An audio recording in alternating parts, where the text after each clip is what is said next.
I'm not a nutritionist, so in spite of what I've put up there, which is something that matches the theme of the session, I'm not going to be talking to you about nutrition, I'm afraid. I'm a fish behaviourist. I work in other areas of sustainability. That's our campus, looking out over the Timor Sea in Darwin. And I just want to, as we do in Australia, acknowledge the traditional owners of the land on which we work in Darwin, which is the Larrakia people, and here locally I believe it's the Ramaytush Ohlone people who are the traditional owners of this land we stand on today. So I belong to this new institute, and there's 4 new appointments there, and we each have our own area, and I've only put this up because I want to point out Beth in the top right-hand corner, my colleague, because she's in charge of pastoral systems, or as our director would put it, she got the cow job. As you see, she's sitting on grass, which is the feed of the cows, and actually what she's interested in is nutrition of animals and nutrition of humans from those animals.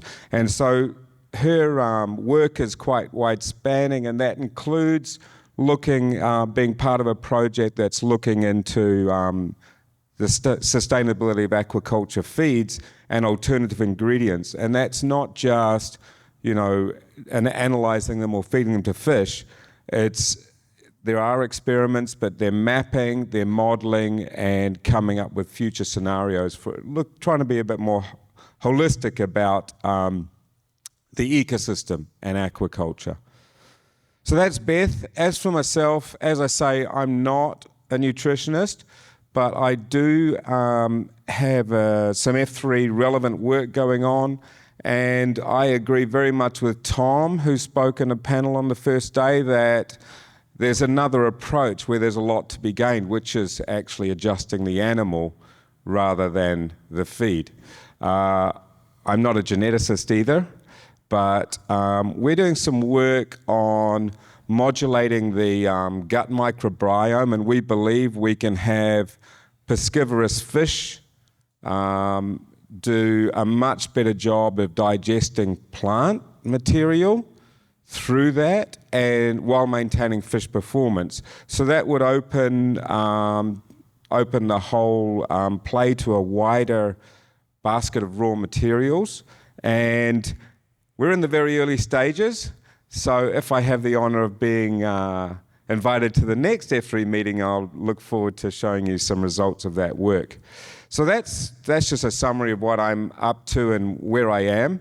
What I wanted to do today that I thought might be interesting, particularly for those of you who were here way back in 2017 when I first got up on the stage as an entrant, was to show you where the company that I was with have got to with that feed that was the entry point for the first F3 challenge.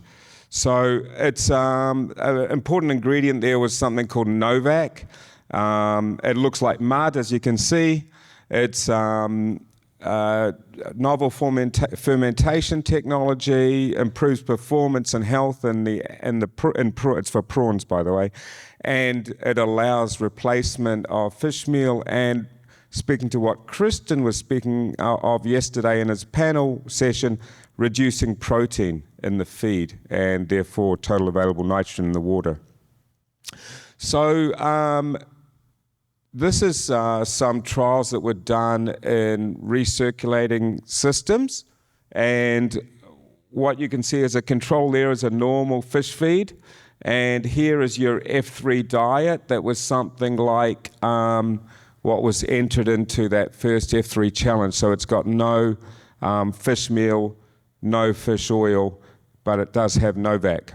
And the others are various combinations of with or without fish meal, fish oil, etc. And as you can see, they got great results, an improvement on the control, even with no fish meal and fish oil, but also better results where they had one or the other included with the Novak.